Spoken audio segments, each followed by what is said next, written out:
Mink and I have taken a walk in the forest almost every day for the past 10 years. At first, I walked for the exercise, thinking of it as affordable health insurance, since I had none of the conventional kind. As I've gotten older, I've realized that my physical and mental health are major factors in determining the quality of the rest of my life.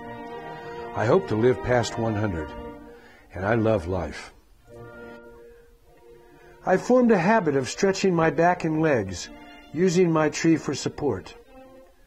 A doctor friend said this was important to maintain strong muscles. As I walked, I learned to stop and talk to people, usually strangers who were also walking their dogs or riding horses or mountain bikes on these lightly traveled trails. They were always friendly and usually talkative, so I developed a capacity to converse easily with unfamiliar people, often initiating civil conversations. For some reason, people seem to trust each other more out here in the woods. As a kid and a young adult, I was often shy, but I've gotten over that, and these walks have helped. It's ironic that I developed social skills while out here in the woods, mostly away from people. This has been a bonus from these walks that I never expected, and my life is much fuller because of it. Mink likes to play with other dogs, but he rarely has that chance, since he's the only dog I have. At the stream, I let him off the leash. He knows the rule: stay within sight. Of course, there's the recurring mystery of whether Mink will baptize this conspicuous rock or not. Another benefit has been an awakening spirituality, lessons I've learned from my interpretations of nature. I'm not religious, though I believe many religions have valuable messages for humanity.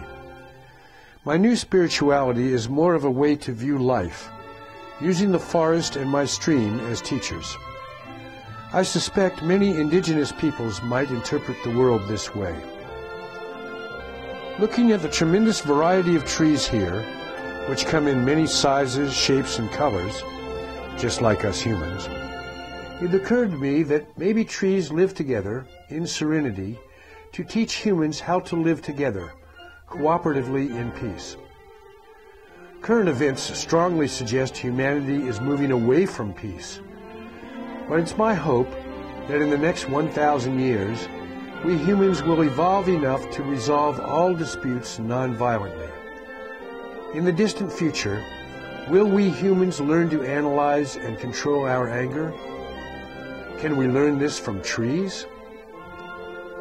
I also noticed two basic types of trees. There are the tall, straight, unyielding conifers, the pines and cedars and firs. Then there are the shorter oaks and cherries and manzanitas, twisting below, yielding space in a search for sunlight. Do these two basic tree types represent the two sides to human nature? The powerful, determined, straightforward masculine attributes of the conifers, and the more graceful, flexible, bending, adapting attributes of the deciduous trees associated with femininity, but actually possessed by both genders. Over the years, I've observed many anomalies in the forest. There's the oak arch, a live tree that has grown down as much as up.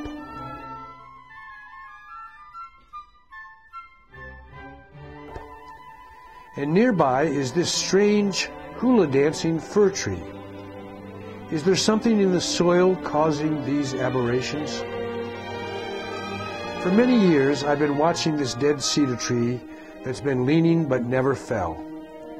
Like an old Alzheimer's patient, it's dead but didn't go horizontal. Then one day I came and it had crashed to the forest floor. I missed the toppling, but always knew it was inevitable. Sometimes I stand with this cherry tree. I think it perceives my touch, and, in a way that only a tree does, knows I'm there. Then again, maybe not. The tree is mostly dead, but I hope it can regenerate. Since water is a major component of life, necessary for all life to exist, this stream makes a perfect metaphor for life itself. As I look upstream, I see water flowing towards me. This water represents my life coming to me, including everything that will comprise my life. It's all my thoughts and feelings, my family, friends, job, food, house. It's every conversation I'll have, every experience, even the toenails I'll clip next week. Upstream is my future, my victories and defeats, relentlessly flowing towards me. When I stand here, with water coming to me, I imagine I'm receiving my life. If I'm receiving life when looking upstream, what is represented by water flowing away from me as I look downstream? This puzzled me at first, and the metaphor was incomplete without this analogy. Then I realized downstream represents what I give back to life and how I give it. It's my contributions to my work, to my friends, to my community, to the earth, and maybe even people I'll never meet. It's giving a smile to a stranger, conversing with a friend, every letter I write. It's the upbeat attitude I take to work. It's my attempt to correct a problem at my local hospital. It's my children's reading program. And it's the bad things that I give too, like my careless speech that offends a friend, or a joke I try to make that backfires, or my occasionally unproductive attitude which produces mediocre results. Receiving from life and giving to life, it's all here in my stream. I meditated on those two metaphors for about a year. Humans operate in 4 stages: perception, interpretation, decision, and action. When we perceive something, it's important that we apply a thoughtful interpretation to whatever we are perceiving. If the interpretation is flawed, the following decision and action will often be counterproductive, probably even destructive.